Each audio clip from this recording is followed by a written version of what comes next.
Hello to all my delectable friends. Welcome back. Anyways, today I'm going to show you a beginner-friendly way to roll a oval banneton or a Batard banneton. That size, or that style, I should say. I'm going to show you how to roll your dough to go in here.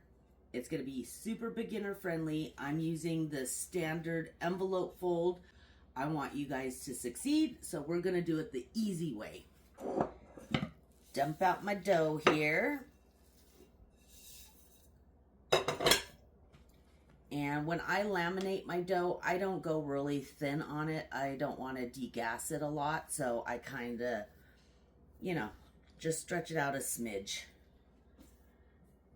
And I don't flour my surface because I want to use the surface to hold my dough in place.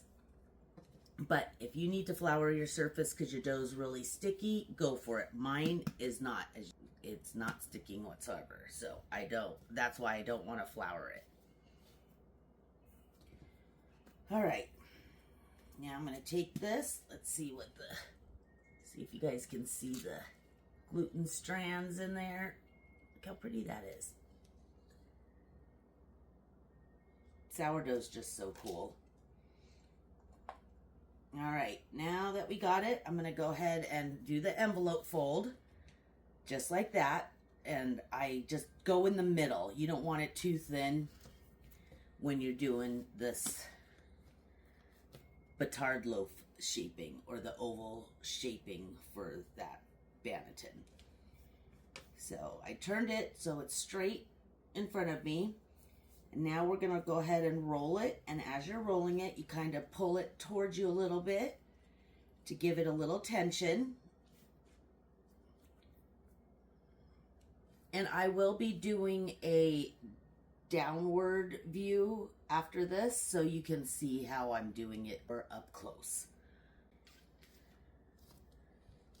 All right. Now that we got it rolled up, I'm going to go ahead and turn it this way again. And I'm going to roll it again. This is going to tighten up your dough even more, so you will get a better oven spring and a better ear on your dough. All right. And it's rolled up, so now I'm going to pull it towards me.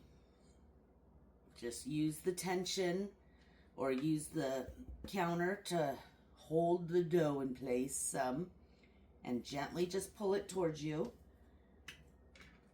You don't want to pull too hard. You don't want it to rip your skin too much. If it rips, it's not going to make a difference. You will still get a nice oven spring and you will still get a good ear. Might not be the best ear, but it will still be a good ear. So you want to do it so you get a nice tightness on it.